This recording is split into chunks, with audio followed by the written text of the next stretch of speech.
¿Quién construyó Tebas? La de las 7 puertas. En los libros aparecen los nombres de los reyes. Arrastraron los reyes los bloques de piedra. Gracias al Comisionado Dominicano de Cultura por la invitación. Gracias a Carlos. Y me gustaría empezar diciendo que no me gusta mucho el título que nos ha reunido acá, aunque nos ha reunido de manera tan amena. Digamos 50-50%. Y es porque si el ser humano tiene que preguntarse por qué leer, significa que no vamos por buen camino. Pero ya que nos ha reunido aquí, es bueno que compartamos sobre literatura y hablemos sobre eso. Y dicho esto, sí existen beneficios que ofrece la lectura.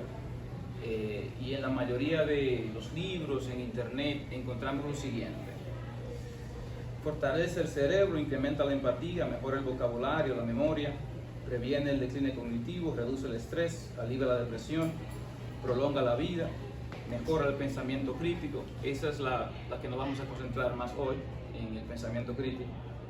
Brinda conocimiento, fortalece el pensamiento analítico, mejora la concentración y mejora la habilidad de escribir. Bien, Virginia Woolf, en su libro How Should One Read a Book? ¿Cómo debería uno leer un libro?, dice lo siguiente, y así comienza el libro: el único consejo que alguien debería recibir sobre leer libros es que no reciba ningún consejo, que vaya avanzando en la literatura y encuentre su propio camino. Bien, a esto Harold Bloom le responde en su libro How to Read and Why, cómo leer y por qué, que dice sí, es bueno que uno encuentre su propio camino, pero que muchas veces se necesita la ayuda de algunas personas que tienen experiencia en el área de la lectura, y que muchas veces un consejo es vital, incluso hasta necesario. Entonces aquí vemos el choque de ideas de estos dos intelectuales, y yo considero que uno debe estar como en un punto medio, porque hasta que uno no sea capaz de leer y elegir lo mejor que podría elegir, un consejo sobre literatura sobre lectura no quedaría mal. Ahora bien, hay que tener bien en cuenta que uno debe tener su voz propia. Quizás eso a veces tarda en uno encontrarlo, pero como dice Woolf, uno debe confiar. A medida que uno va avanzando, uno se va a dar cuenta de lo que en realidad le conviene o no en ese sentido. Y vuelvo y pregunto, ¿quién construyó Tebas? La de las 7 puertas. En los libros aparecen los nombres de los reyes. Arrastraron los reyes los bloques de piedra. Eso es un poema de Bertolt Brecht titulado Preguntas de un obrero que lee. Y por cuestiones de tiempo voy a leer solamente el final del poema para luego pasar a hablar de eso. El joven Alejandro conquistó la India, él solo. César derrotó a los galos, no llevaba siquiera cocinero. Felipe de España lloró cuando su flota fue hundida, no lloró nadie más. Federico II venció en la guerra de los 7 años. ¿Quién venció además de él? Cada página una victoria. ¿Quién cocinó el banquete de la victoria? Cada 10 años un gran hombre. ¿Quién pagó los gastos? Tantas historias, tantas preguntas. ¿Por qué lo titula Preguntas de un obrero que lee? Porque este tipo de preguntas podía preguntarse a cualquiera, ¿verdad? Pero en este caso ya el autor nos ha dicho de antemano que el obrero, me imagino un simple obrero con problemas económicos, se hace este tipo de preguntas porque lee. Es el tema que nos trae aquí. Entonces ahí se ve la lectura crítica, y no solamente lectura crítica, sino mirar al mundo de una forma crítica. El obrero pone, vamos a decir, la última roca de una construcción, y al final de la obra aparece el nombre de otra persona que dice, bueno, fulano de tal hizo la obra. Entonces el obrero dice, pero de no estaba aquí cuando nosotros estábamos trabajando en eso. Eso es muy importante. Invito que terminen también de leerlo, si pueden encontrarlo. Yo traje aquí una frase de Borges. Una frase de Borges titulada "El único modo de leer". Y la razón es porque esta frase en específico está dando a muchos jóvenes en especial, parece que le está dando, nos está incentivando a no leer en vez de hacer lo contrario. Porque voy a leer la frase y luego pasaremos a hablar de eso para que entendamos mejor. Dice Borges: creo que la frase lectura obligatoria es un contrasentido. La lectura no debe ser obligatoria. Debemos hablar de placer obligatorio. ¿Por qué? El placer no es obligatorio, el placer es algo buscado. La felicidad también la buscamos, dice Borges. Yo he sido profesor de literatura inglesa durante 20 años en la Facultad de Filosofía y Letras de la Universidad de Buenos Aires y siempre les aconsejé a mis estudiantes: si un libro les aburre, déjenlo. No lo lean porque es famoso, no lean un libro porque es moderno. No lean un libro porque es antiguo. Si un libro es tedioso para ustedes, déjenlo. Continúa Borges. Aunque este libro sea El Paraíso Perdido, para mí no es tedioso, o El Quijote, que para mí tampoco es tedioso. Bien, ¿qué sucede? ¿Por qué traigo a Borges? O cualquier figura del canon, ¿verdad? Y aquí es que vamos con lo del pensamiento crítico que yo comentaba con Amado. Se toma a veces, porque un escritor tiene cierta fama, ya se toma lo que dice como un hecho.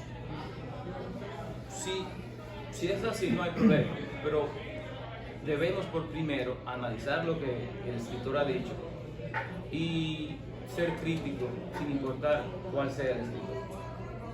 No importa que sea Borges, no importa que sea Rulfo, Cervantes, Shakespeare, vamos ahorita.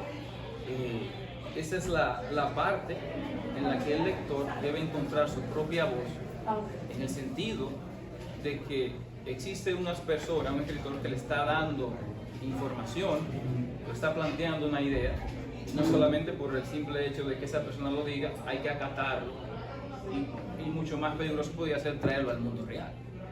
Existen escritores que plantean una idea bien fuerte.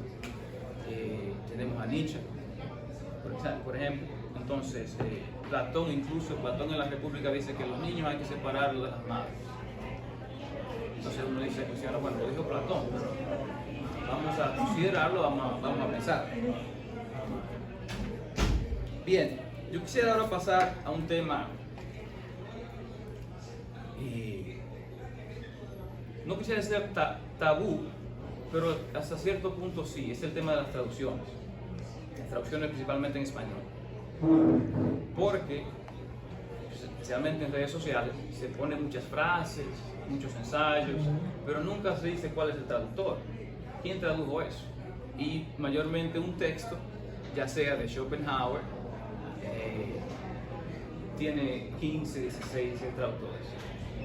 Entonces, yo quisiera hablar un poco de eso. Y hablando de Schopenhauer, hay una frase de Schopenhauer que yo encontré en internet, porque yo leo a Schopenhauer pero lo leo en inglés. Entonces vi la frase en español y me di cuenta, pero ven acá, aquí falta algo. Y lo que hicieron fue que le eliminaron la parte eclesiástica y la parte política de la frase en español. O sea que el mercado latinoamericano que no ha leído en otra lengua tiene como referencia prácticamente la mitad de la frase, no precisamente lo que dijo el autor. Eso pasaría como parte de la editorial, del editor, porque ha tomado ese tipo de decisión, ¿no? Pero, como sabemos, es un mercado y hay que promover los libros y todo eso, pero sí le brindan al lector lo más cercano a lo que quiere transmitir el escritor en su idioma original, en este caso el alemán, sería prudente. Siguiendo con las traducciones, yo leí una tesis de Andrea Castro sobre los escritores de Edgar Allan Poe, los traductores de Edgar Allan Poe en español. Ella lo tituló Edgar Allan Poe en castellano y sus reescritores, el caso de The Oval Portrait, el caso de El retrato oval. Ella tomó ese solo cuento y analizó todos los traductores de Poe, eran como 15. Esos 15 yo elegí 3, entre ellos una traducción de Julio Cortázar de 1956. Me voy a concentrar más en la de Cortázar, porque la de Cortázar yo imprimí la de español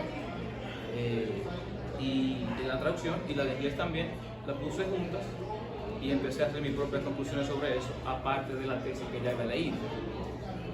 Bueno, Carlos Oliveira, en 1884, él dice que es traducido directamente del inglés, ese cuento de Poe, pero toma más como referencia la versión de Baudelaire que él tradujo, y es dirigida más a un público argentino. Ese es otro tema aparte también que se alarga, porque si traducen al español en España, mayormente tiene el lenguaje de España, tiene el lenguaje muchas veces de Colombia, entonces debería traducir quizás a un español más neutral. Tienen su derecho, pueden hacerlo como quieran traducirlo, pero yo digo ya el público de Sudamérica, el público de Latinoamérica, quizás no que no va a entender, porque ya estamos acostumbrados a leerlo, ¿no? Pero no se ve tan representado en una obra traducida a un estilo en particular que es como si fuera a un, vamos a decir, un castellano neutral. Alonso Fernández Catá, en 1908, también lo tradujo y se toma todas las libertades posibles, suprime párrafos completos y se olvida de detalles esenciales. No me voy a detener mucho ahí porque vamos a ver más luego lo que dice Benjamin de la traducción. Pero creo que quitar un párrafo completo, no sé, porque si el párrafo está ahí, y no solamente uno, quizás quitó 3, entonces debería haber una razón para eso. Entonces, la de Julio Cortázar es más dirigida a un público hispanoamericano, se mantiene muy cerca del texto fuente en inglés y se toma algunas libertades. Bien, la parte de algunas libertades la escribí yo. Y no son muchas, pero hay un dato curioso, que en ese cuento aparece la palabra candle, velas. Pero Julio Cortázar decide en 1956 traducirlo como bujías. Digo yo, estoy leyendo, digo, ¿por qué tú pones bujías? Digo, bueno, entonces me imagino que Cortázar pensó que para 1842, que es cuando Poe publica el cuento, el español es más antiguo que en 1956 y por esa razón le puso bujía. También hay otra cosa con la etimología de la palabra, que viene del árabe, del francés, pero esa fue su decisión como traductor y así lo hizo. Yo no lo hubiese hecho, pero él para 1956 lo hizo y le puso bujía. Y como vamos a hablar de Benjamin ya en The Task of the Translator, la tarea del traductor, tiene, vamos a decir, Benjamin lo apoya en ese sentido, porque Benjamin dice que incluso una palabra fija puede cobrar un momento de madurez, se puede intercambiar por otra, que fue aquí lo que hizo Cortázar. Y también dice Benjamin que siempre que se busque mantener la esencia del original, no hay necesidad de por qué decirlo textualmente en la traducción. Eso es parte de lo que Benjamin nos dice en The Task of the Translator. Bien, entonces yo escribí algo aquí. ¿Cómo sabe el traductor que elige la mejor oración? Yo me imagino que es porque elige la mejor de las opciones posibles. Hay varias opciones de cómo uno puede traducir algo y él dice, bueno, yo creo que esta es la mejor opción, de acuerdo con el contexto que se esté tratando. Bien, sí, eso de las traducciones quería mencionarlo porque se relaciona directamente con la lectura, en que muchas veces leemos algo y no estamos conscientes de que estamos leyendo el escritor que pensamos que estamos leyendo, pero también estamos leyendo al traductor que tradujo ese texto, al editor que editó la traducción de ese texto y a la editorial que permitió que se hiciera la corrección de la traducción de ese texto. Entonces es una, ¿cómo a decir? Uno quisiera saber todos los idiomas para leer en todos los idiomas. Yo quisiera saber ruso para leer a Tolstoy, Dostoyevsky, no puede, tiene que leerlo en español o en inglés, pero sí hay que tomar en cuenta eso y tratar entonces, sí, aquí viene la labor del lector, de elegir la que más se conmueve a uno con la traducción que uno crea que es la mejor que le conviene. Hablando de Dostoyevsky, él tiene un cuento que se llama The Dream of a Ridiculous Man, el sueño de un hombre ridículo. Y para sintetizar un poco, el cuento trata de un hombre nihilista que al final del cuento termina creyendo en que existe una verdad y que la humanidad se puede salvar, y que sí existe una manera mejor de vivir. En el cuento, el señor se encuentra con una niña que le pide ayuda, él no la ayuda, él ha decidido suicidarse, llega a su casa, se sienta, toma el revólver, está a punto de suicidarse y lo sorprende el pensamiento de la niña. Y él dice, pero yo me iba a suicidar porque yo pensaba que el mundo no tenía sentido. Pero si yo me estoy preocupando por la niña, entonces ya no puedo suicidarme, que sí existe algo en el mundo que tiene sentido. Pone el revólver en la mesa, no se suicida y se queda dormido. Entonces aquí entra el sueño. Y en el sueño sí se suicida. Entra el sueño, se suicida en el sueño y parece que Dostoyevsky hizo una lectura de Poe porque ve su cuerpo cuando lo entierra, luego ve a alguien que lo sube al espacio y luego llega a una especie de paraíso donde todos los habitantes que hay ahí no hacen el mal, no son envidiosos, no hay envidia, no hay rencor, no hay odio. ¿Qué sucede entonces? También veo una lectura de Nietzsche sobre este cuento de Dostoyevsky. Ahora lo voy a mencionar eso. Pero sí, hay algo interesante sobre ese cuento que es el descubrimiento de la verdad. El personaje del cuento, cuando se da cuenta de todo cuando despierta del sueño y se da cuenta de que sí existe una mejor forma de vivir, conoce una verdad que muchos no conocen, según él, ¿no? Porque él es el único que conoce la verdad. Entonces, aquí aparece como un sentido de alienación, cuando uno conoce algo que otra persona no sabe. Incluso cuando uno sabe un secreto y otra persona no lo sabe, uno siente como algo, porque está frente de la persona y piensa, bueno, yo sé algo que esa persona no sabe.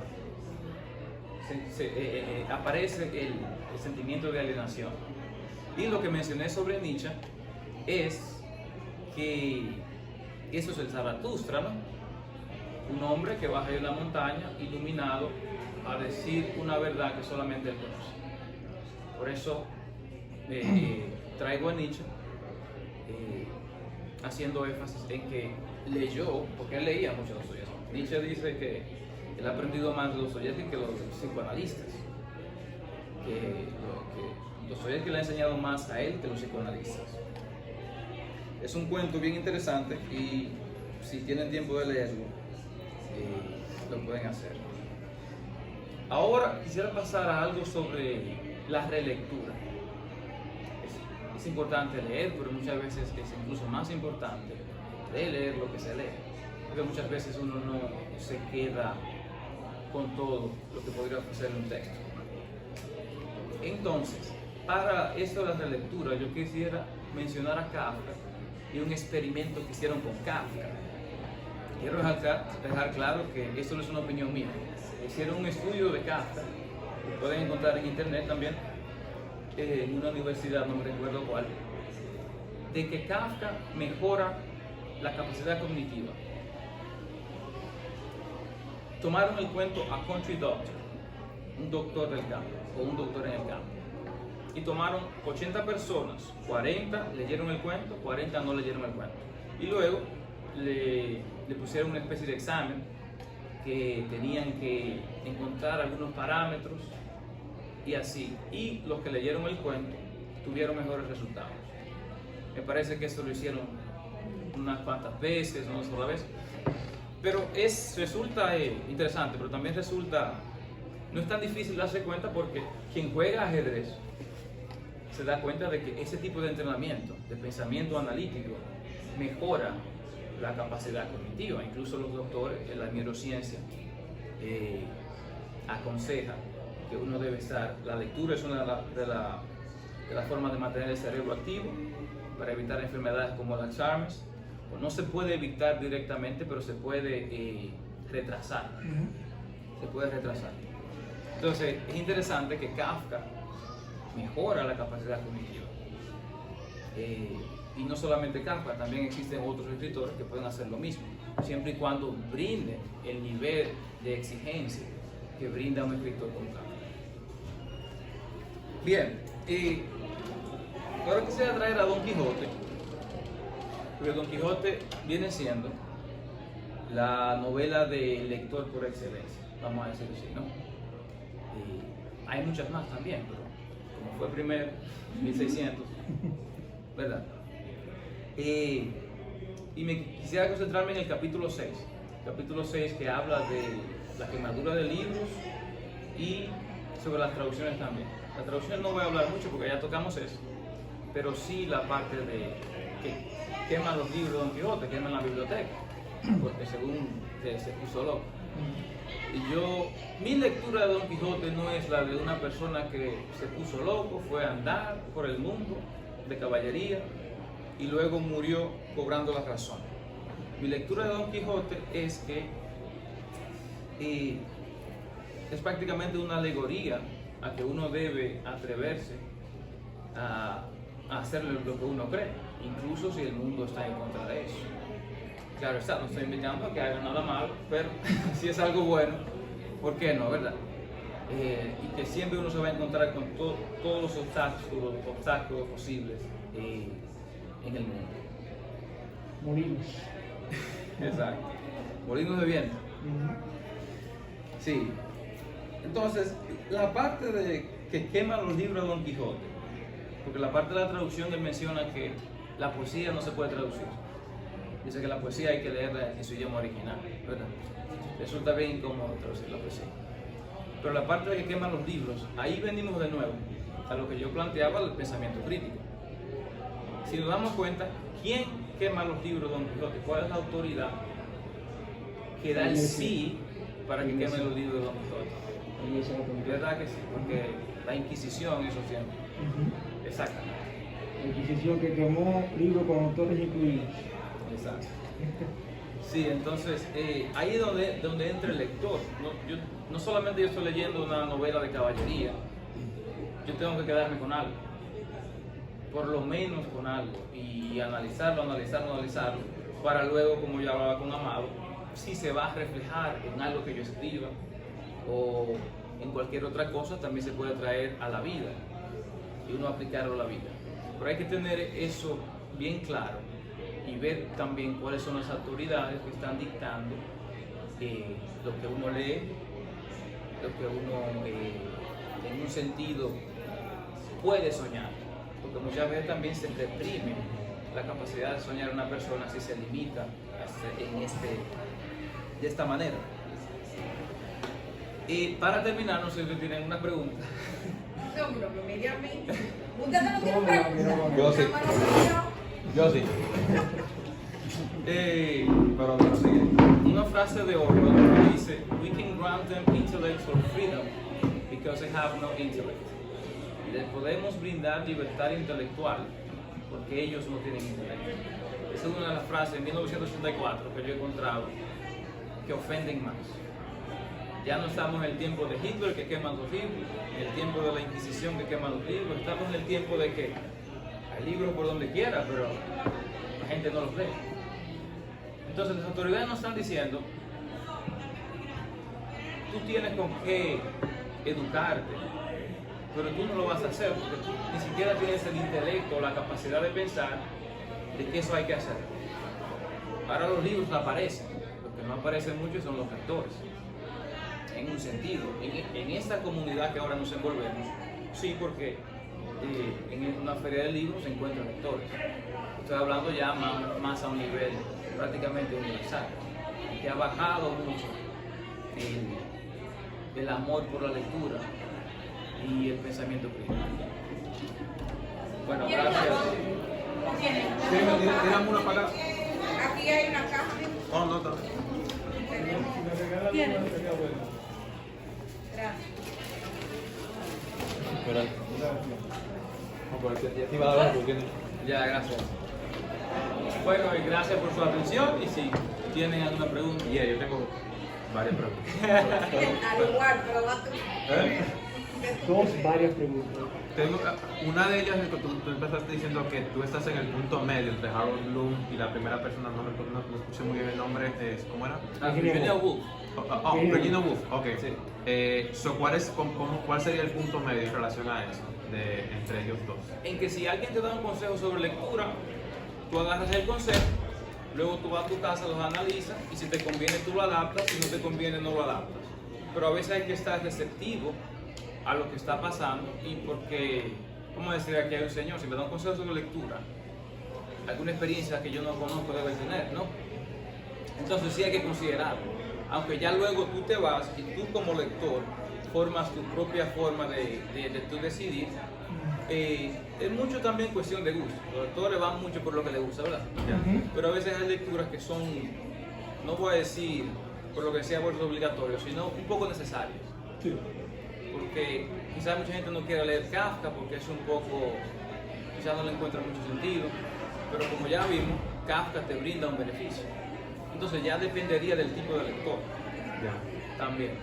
Te lo digo porque yo sé, por ejemplo, Harold Bloom es uno, o sea, tú sabes que él escribió, por ejemplo, en el 94 el canon occidental y él se metió en un lío fuertísimo.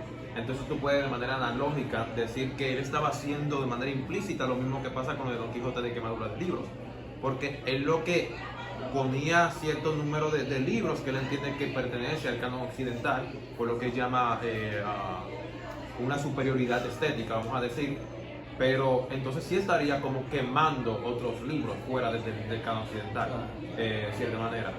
Pero la otra pregunta, y esta, yo te dije que estoy escribiendo una obra de teatro que es contraintuitivo en relación a esto, porque sí veo que siempre que hacen conferencias sobre el por qué leer, hablan sobre sus beneficios, y se ve como que es algo negativo, o sea, como que es por tu bien, pero que, o sea, si ellos no lo quieren hacer, no, ¿cuál es el mal? O sea,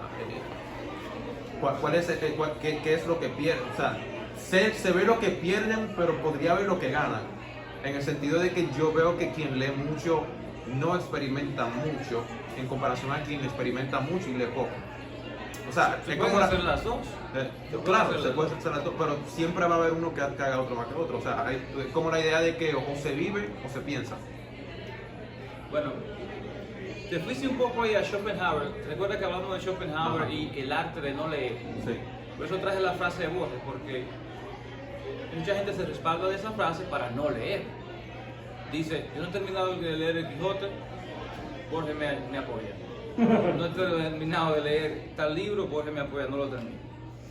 ¿Qué dice Schopenhauer? Pero Schopenhauer se refiere a los libros que solamente hacen una gran conmoción, están de moda, o no leas un libro porque todo el mundo lo está leyendo. Él te está invitando a que tú elijas un libro de No que no leer. leas.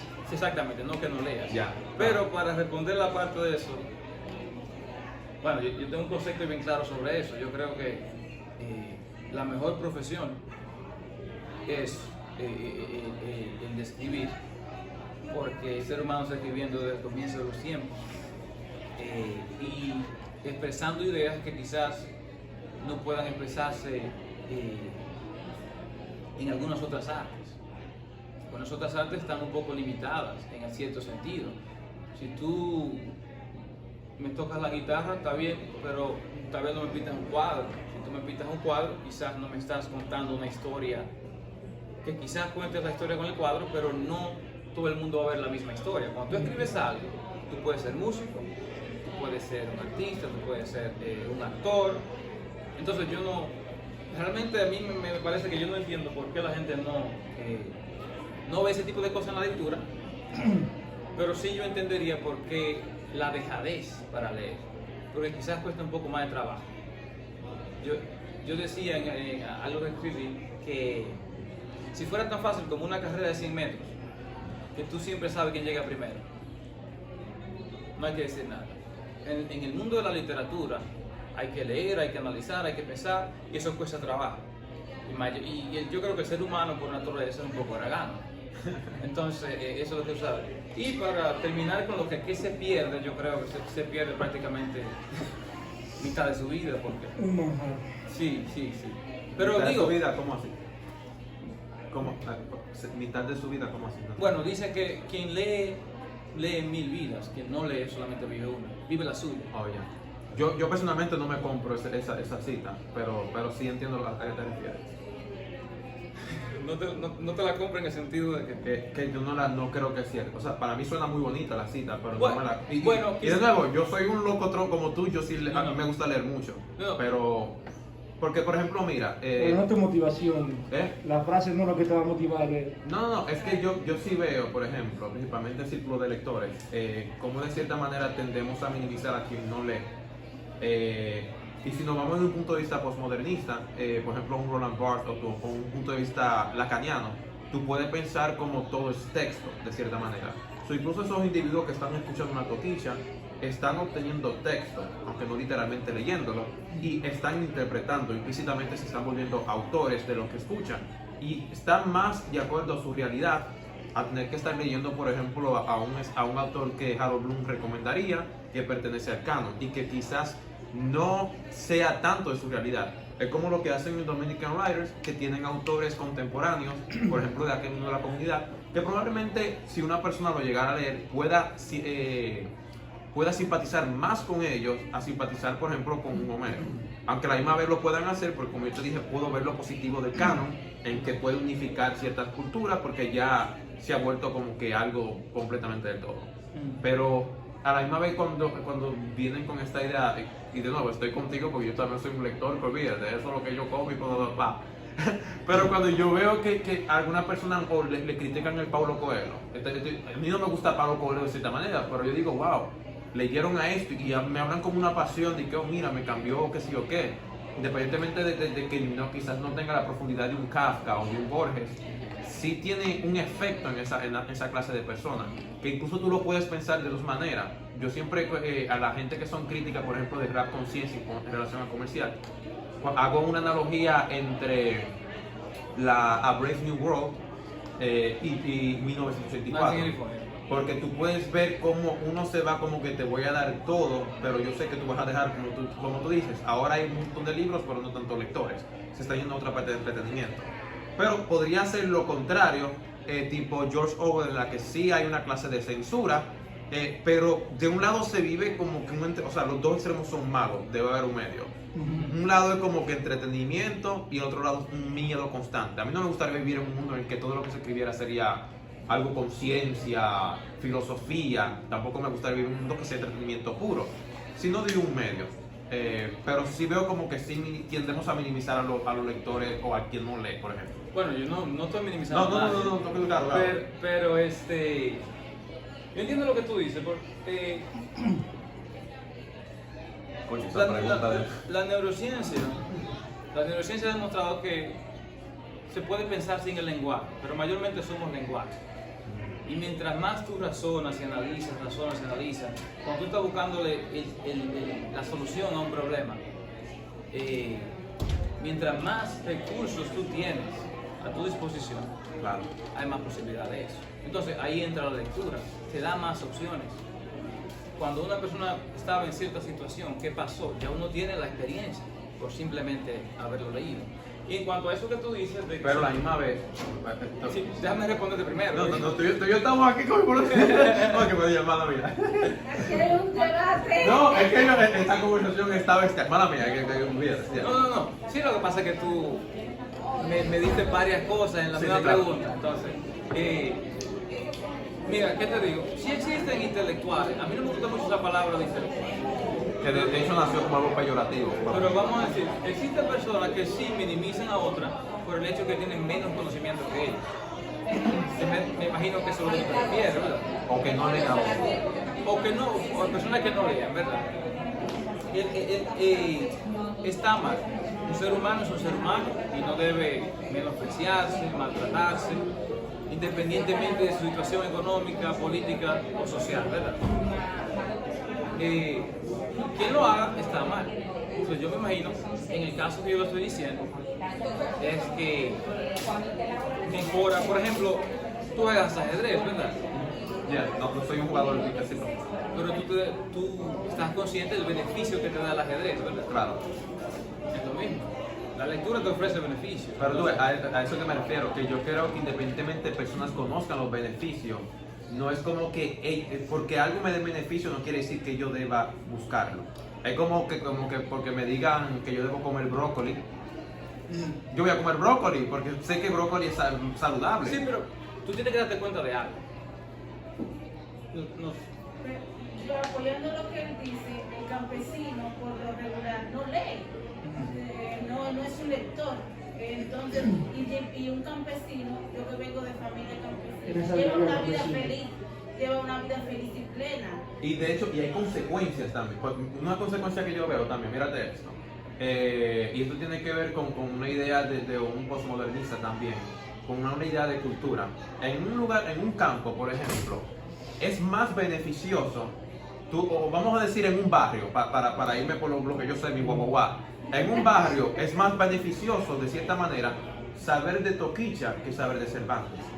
Porque la cultura tiene cierta relatividad, no es algo objetivo en sí.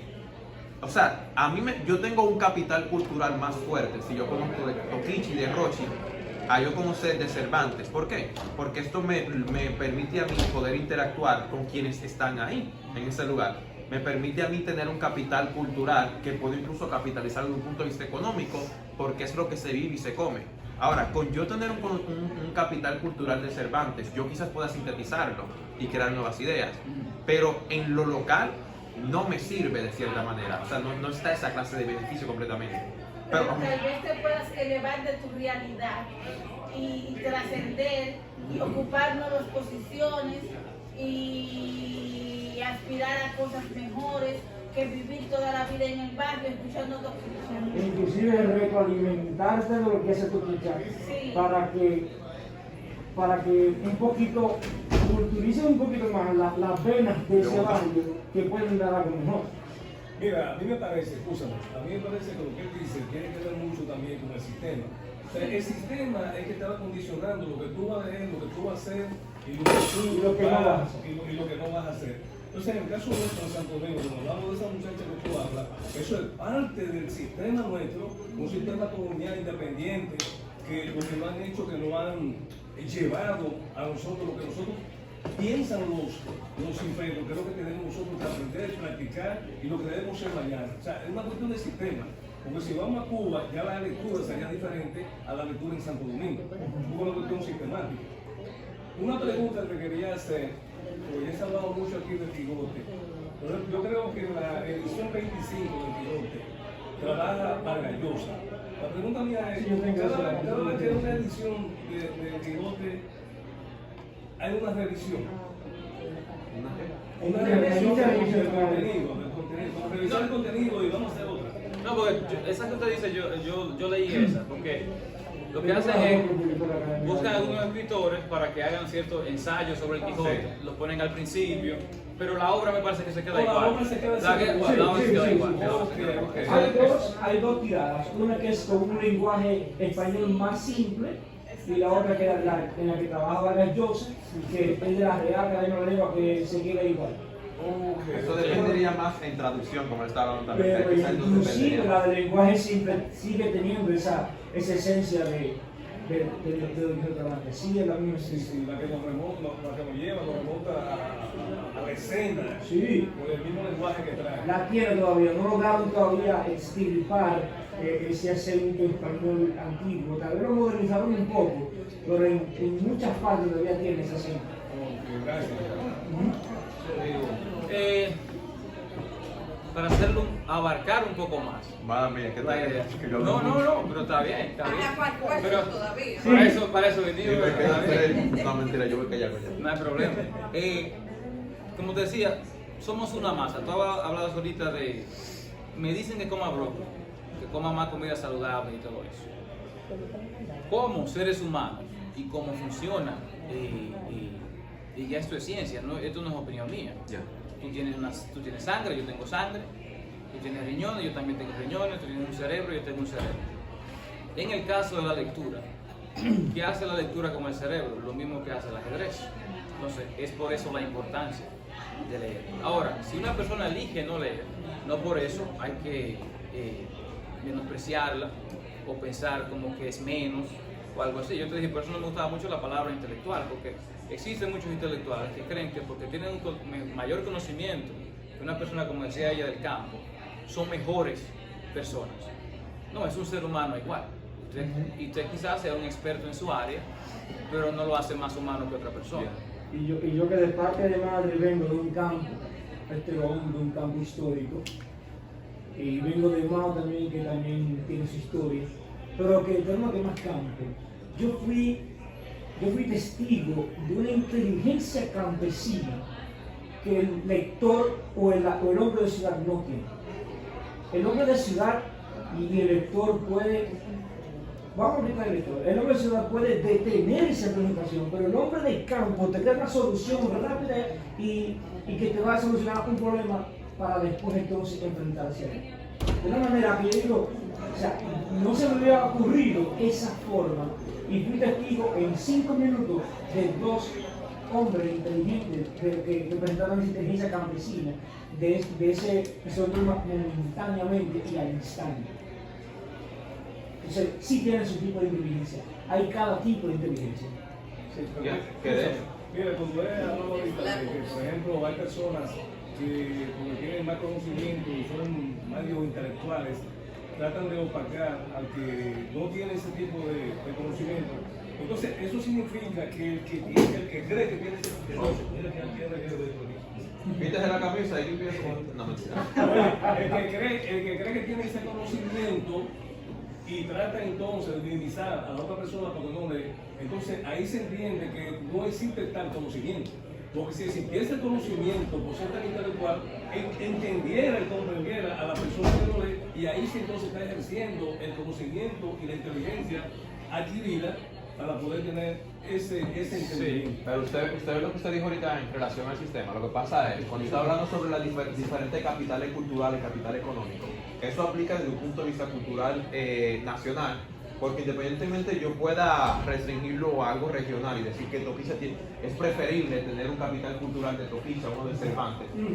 Desde un punto de vista nacional es preferible saber de Cervantes, porque desde un punto de vista elitista es preferible saber sobre Cervantes, Tolstoy y todo esto. En relación a lo que tú decías de campo, Tolstoy tiene un ensayo bestial, una máquina que te dije, loco, que se llama ¿Qué es arte?, ¿verdad? Él es por Dios. El loco es una máquina, ese loco, olvídate.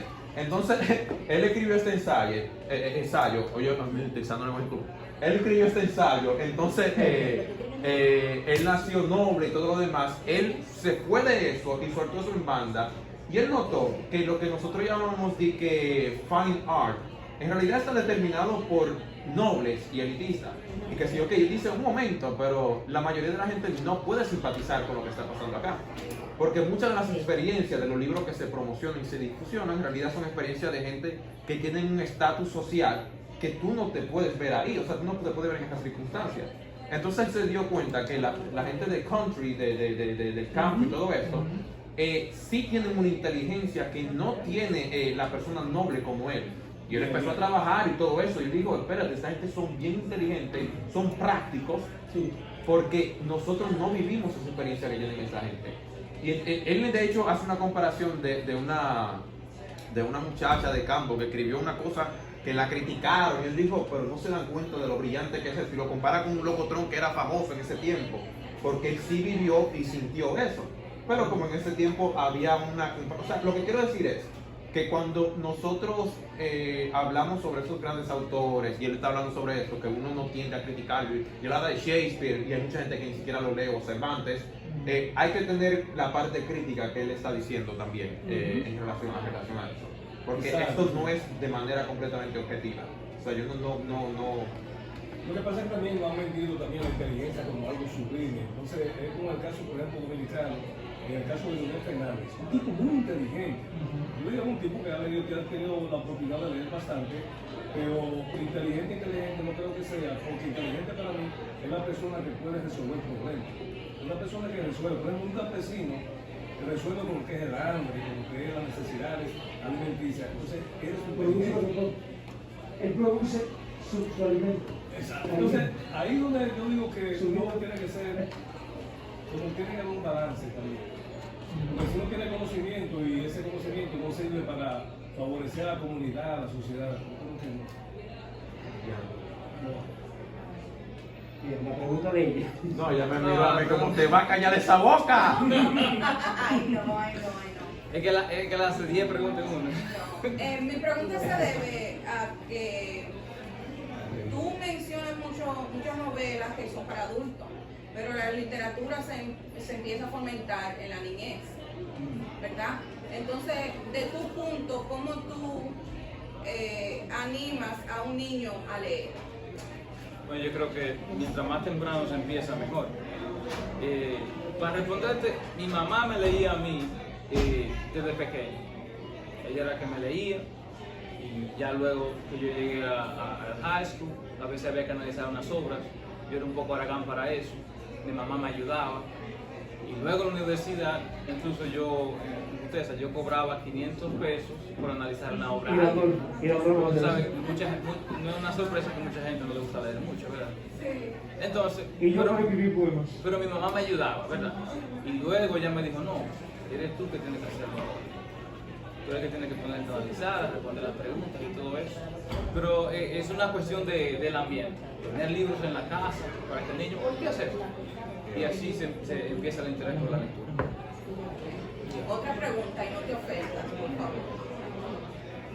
Yo siempre me asombro cuando yo vengo a conferencias así, ferias así, donde el libro dominicano es lo último que se menciona.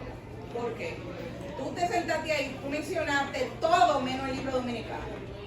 Y nosotros tenemos intelectuales y libros clásicos de autores dominicanos. Tenemos muchos autores contemporáneos. La literatura dominicana, se me olvida en qué siglo empezó y nadie la menciona cuando hacen temas así como lo hiciste tú. Sí, pero una de las principales razones es lo que él mencionaba del pensamiento crítico. Porque esos autores que yo mencioné están en el canon, muchas veces no se les critica. Esa es una de las razones por las cuales yo elegí. Pero la razón, ¿por qué razón tú crees que el libro dominicano no está en el canon? Supongo que es cuestión política. Porque quizás no lo están leyendo. Y es un gran O no se está problema. promocionando. Entonces, exactamente, él se sentó ahí y promocionó como 10 libros que vinieron dominicanos y que quizás tú puedes encontrar libros que tú puedes hacer el mismo análisis. No fue una promoción, yo no lo veo como promoción. No, pero tú ves, el que se sentó aquí oyó Dostoyevsky, Kafka y Va a buscar buscarlo, ¿verdad que sí? Pero bueno, digo, porque es algo que yo siempre le busco. Mi negocio es el libro dominicano, y promocionar el libro dominicano. Y siempre, cuando voy a comisionado, cuando voy a tantas charlas, nunca mencionan, incluso en Instagram y social media, tú ves una persona en una librería en Santo Domingo, tú vas a Cuesta y el libro dominicano tiene un rinconcito en tu propio país, ¿verdad? Y en Instagram tú ves a la gente promocionando que tiene una librería o que le hace reseña a los libros y nunca promocionan el libro dominicano. Digo yo, pero tu plataforma se llama la librería dominicana. ¿Dónde está la mención del libro dominicano? Entraste el doctor en la dominicana. Porque yo no lo veo. Entonces yo, mi plataforma sí, yo no menciono nada y hay gente que me dice a mí, pero ¿por qué tú no hablas de otro libro? Digo yo que a mí no me importa. Lo mío es abogar por nuestros libros, ¿verdad? Entonces eso me queda a mí, yo me quedo como cosa loca cuando yo veo tanto Pero que el libro dominicano, porque recorrimos aquí y tú ves todo tipo, filosofía, teología, hay una señora aquí que es cristiana, que está aquí mismo fuera, y es que yo me quedo nadada de que por qué. bueno, Bueno, te prometo que para la próxima vamos a hacer todo dominicano. Bueno, te pongo ese reto, por favor, Está que bien. lean más. Y quizá la próxima vez que tú hagas esta charla de por qué leer, tú menciones por qué leer el libro dominicano. Porque, ¿verdad? Bueno, estoy hablando en general, no estoy Sí, dejando no, la República en Dominicana general, afuera. porque yo soy dominicano, entonces yo soy la Porque mira, te voy a representación de decir, eso. yo creé mi plataforma porque yo no conocí un libro dominicano hasta que yo tuve 22 años. Y para mí, yo me lo encontré eso que como una falta de servicio a mi persona, ¿verdad? Pero yo leía desde niña, leía todo lo que agarraba en la mano, pero a mí nadie me habló del libro dominicano. Entonces ahora, mi hijo, lo que ve en mi casa son libros dominicanos, Ok. ¿verdad? Y al igual que otros, también le inculco que lea, pero más las obras de nosotros. Ok. Porque creo que el dominicano tiene un talento para todo. Y nos quedamos atrás. Y nosotros mismos somos los primeros que ni nos mencionamos. Pero yo estoy con él, porque yo creo que tiene que ver mucho con eso, o sea, la idea del canon. Porque eso tú vas a notar, como tú dices, en todos los lugares cuando hacen esta clase Pero de es conferencias. uno que lleva la cosa al canon. No, claro. Por ejemplo, a mí personalmente, de lo que yo leo, a mí no me gustan libros que tengan que ver con nacionalidad. O sea, a mí me gustan, porque a mí me gusta mucho la filosofía habla del hombre como algo universal. Y cuando yo veo que yo consumo libros dominicanos, pero veo que el libro dominicano se basa mucho en una experiencia individual que quieren generalizarlo. Y yo digo, ok, pero mi experiencia no fue así completamente, que sí, ok. Entonces cuando yo veo un libro, por ejemplo, un Kafka, yo no veo un Tolstoy y toda esta gente, yo no veo que está hablando ni con alemán ni ruso. Yo veo que están hablando de un hombre universal. Hay cuentos que sí te ponen un lugar en específico. Y cuando te hablan de un lugar específico, obviamente eso va a cambiar la perspectiva y te va a decir, ok, ese hombre es un alemán. Pero tiendo a ver eso, y principalmente acá, y quizás eso tiene que ver mucho, como yo no me crié completamente en República Dominicana y después fui a Puerto Rico y vine para acá, como que no me tiendo a ver como un dominicano así, yo me tiendo a ver como del mundo. O sea, cuando yo leo un libro, yo no digo esto es un libro dominicano, yo digo esto es un libro escrito por un dominicano. Pero sí tiendo a ver como que el dominicano tiene eso nacional, de que te voy a decir